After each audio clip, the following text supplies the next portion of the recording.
皆さんこんにちは。海外在住トレーナーのようです。今日は弱点部位の克服法について解説していきます。皆さん弱点部位どこでしょうか？アジア人は欧米人に比べて背中がやっぱり弱いっていうふうに言われてるんですね。これは遺伝子上、体の構造上弱いって言われてるんですけど、逆に、カーフ、ふくらはぎと四頭筋かな。四頭筋は比較的アジア人は優位かなっていうふうに感じます。アメリカに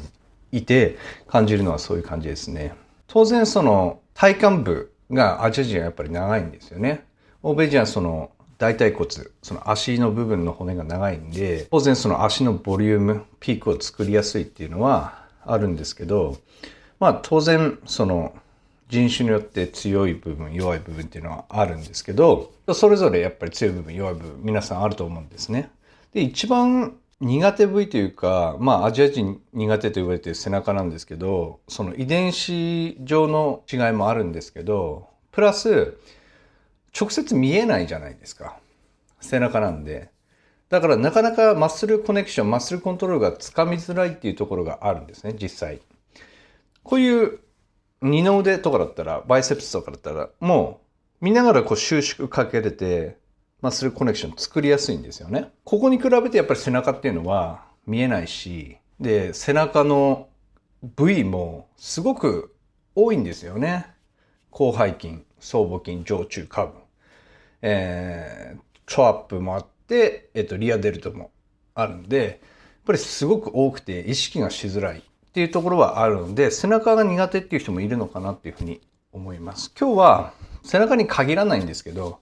じゃあ弱点部位どういうふうにやって、克服していくのかっていうところを話していきます。皆さんもこれ当然もう知ってるよって思うんですけど、頻度を上げなきゃいけないんですよ。まず。なんでかというと、なんで弱点なのか、なんで、その筋肉が発達してないのかっていうと、そのトレーニングが下手くそなんですよね。そこの、対象筋にしっかりアプローチできていないっていうところが、他の部位と比べて発達が遅れている原因なんですね。なので、その部分に関しては、他の部位よりも練習しなきゃいけないよねっていうことです。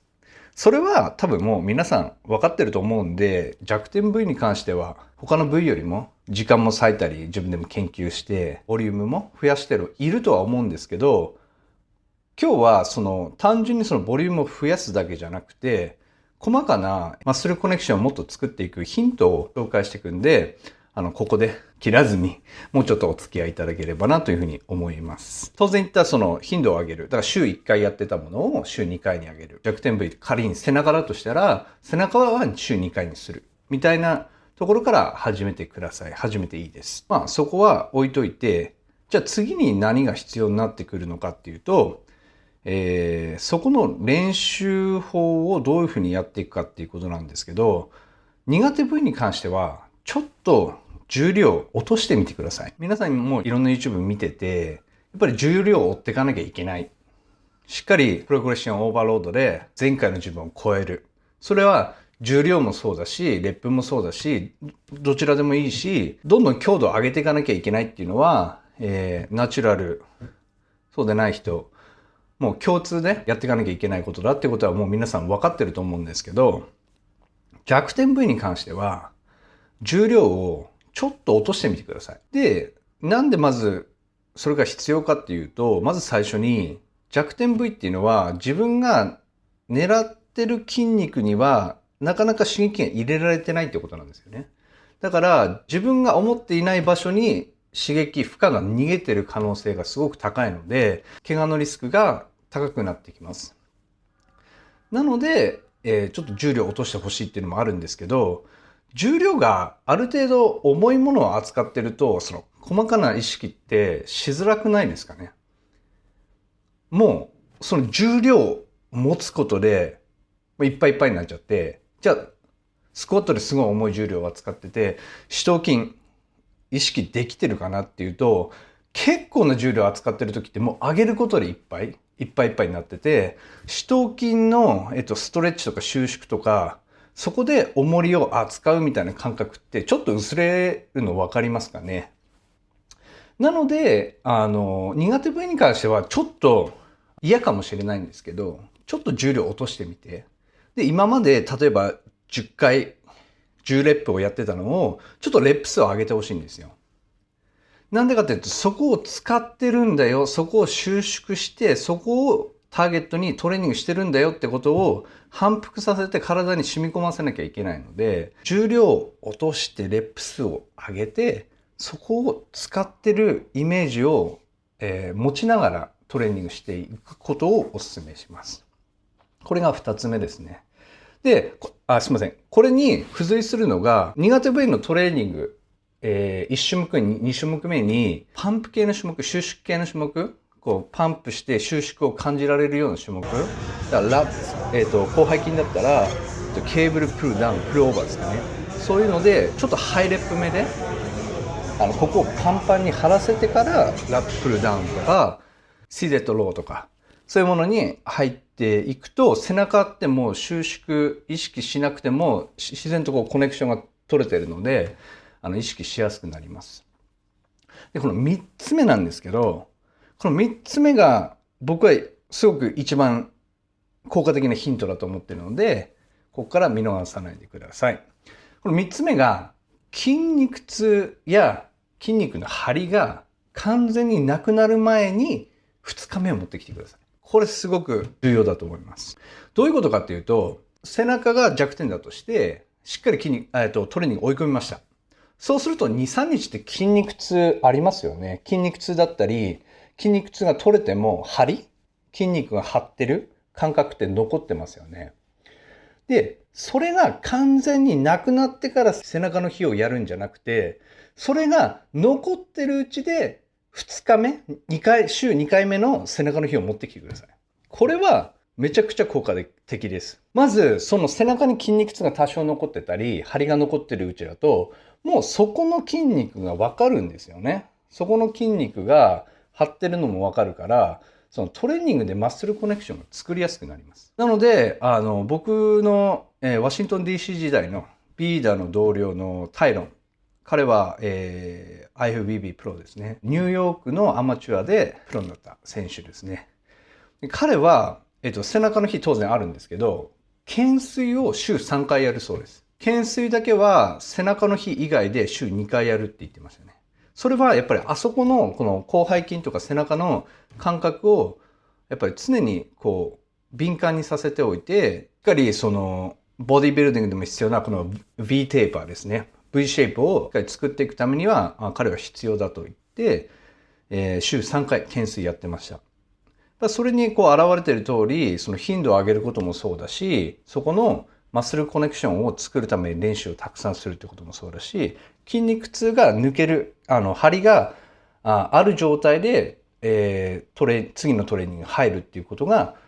すごくキーになってくると思います。皆さんどこの筋肉が一番マッスルコネクションあると思いますかね？僕はトレーニングやってる人、やってない人関わらず、このバイセプスだと思うんですよ。この二頭筋ですね。ここの筋肉ってトレーニングやってるかやってないか関わらず、力こぶ作ってって言ったらみんな作れると思うんですよ。ここを収縮させられると思うんですね。この感覚を全身で持てるようになるのが僕は理想だと思っています。どういうことかっていうと、よく僕のお客さんで、広背筋ちょっと収縮させてくださいと、フォームの修正をするのに、広背筋ちょっと収縮かけてくださいって言葉で彼に言ったとしても、収縮のかけ方って分かんない人が多いんですよ。トレーニングやったことない人だと。この肩甲骨グッと下げて、広背筋をギュッて収縮させる感覚って、ある程度トレーニングやってきてる人は、分かる分かるって。これ、ちょっとフォーム修正するときに、広背筋収縮させって言ったら僕はパッてできると思うんですけど、多くの人はできないんですよね。それってなんでかっていうと、やっぱりそこを収縮させる習慣がないんで、そもそもわからないっていう感覚が。そういうことなんですよね。なので、足でもそうだし、腹筋でもそうだし、広背筋でもそうだし、それぞれの部位で、この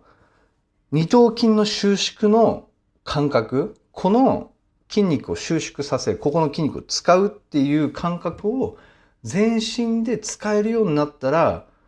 どんなトレーニングもすごく効果的にやれると僕は思うんですよね。僕はボディビルの大会を何回か出場してから、その感覚が少しずつ分かってくるようになりました。あ、今までやってたトレーニングってただ重りをこう上げてただけで、全然その感覚でトレーニングできてないなって思ったんですよね。で、その感覚がちょっと分かってから体が変わった気がしますね。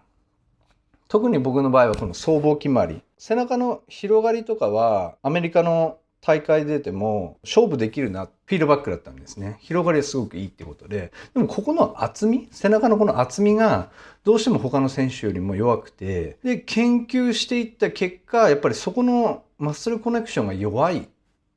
重量をどんどん上げていってトレーニングをやってるんだけど、そこを収縮させてパンパンに張らせるみたいな、パンパンに張るみたいな感覚がなかったんですね、他の部位に比べて。その意識を練習するようになってから僧帽筋がやっとこう発達してきたなっていう感じなので、皆さんにもやっぱりジムに行って使う時間を本当に有効にしてもらいたいなと思うので、ただトレーニングするだけじゃなくて、そういうことにも意識すると、その同じ1時間でももっと濃い1時間にできるかなっていうふうに思うので、弱点部位で悩んでる方はぜひ試していただければと思います。ありがとうございます。